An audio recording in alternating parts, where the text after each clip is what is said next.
वचन 7 अध्याय उसकी 2 और 3 आयत पढ़ेंगे। मेरी आज्ञाओं को मान, इससे तू जीवित रहेगा। हालेलुया। अगर किसी के पास बाइबल नहीं है तो वो लिख लिए, घर में जाकर पढ़े अपने।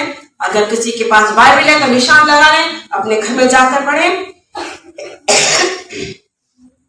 मेरी आज्ञाओं को मान, इससे तू जीवित रहेगा, और मेरी शिक्षा को अपनी आंख की पुतली जान। हालेलुया। मेरी आज्ञाओं को मान, इससे तू जीवित रहेगा। एक वचन में लिखा है, तू मेरी आज्ञाओं को मानेगा तो तू दीर्घायु होगा। हालेलुया।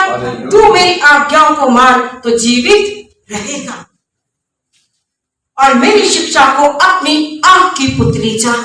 हालेलुया। जैसे अपनी आंखों की आप देखभाल करते हैं, वैसे ही परमेश्वर को के वचनों को अपनी आंखों की पुतली के समान जाने। लगातार वचन पढ़े, लगातार प्रार्थना करें, और अपने परमेश्वर की आज्ञाओं का पालन करने की कोशिश करें। हालेलुया। एक वचन में लिखा, तू मेरी आज्ञाओं को मानेगा तो तू दीर्घायु होगा। हालेलुया। और अपने बाल बच्चों को तू देखने पाएगा, वरन अपने नाती पोतों को भी देखने पाएगा। हालेलुया। जो परमेश्वर की आज्ञाओं का पालन करते हैं, जो परमेश्वर की शिक्षाओं को अपने हृदय की पटिया पर लिख लेते हैं, परमेश्वर को आशीषित करता है।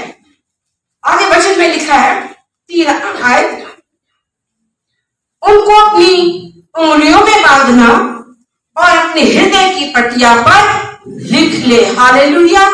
फिर से इन वचनों को मैं पढ़ती हूँ, 2 और 3। मेरी आज्ञा को मान, इससे तू जीवित रहेगा, और मेरी शिक्षा को अपनी आंख की पुतली जान। उनको अपनी उंगलियों में बांध और अपने हृदय की पटिया पर लिख ले। हालेलुया।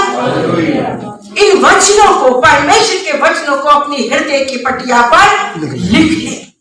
हालेलुया। जो अन्य जाति आपके दोस्त हैं, जो मित्र हैं, उनको ना देखें कि वो क्या कर रहे हैं, आप ये देखें कि आपके परमेश्वर की क्या आज्ञा है। हालेलुया। आपके परमेश्वर की क्या आज्ञा है। परमेश्वर का वचन क्या कहता है, तू मेरी आज्ञाओं को मान तो तू जीवित रहे।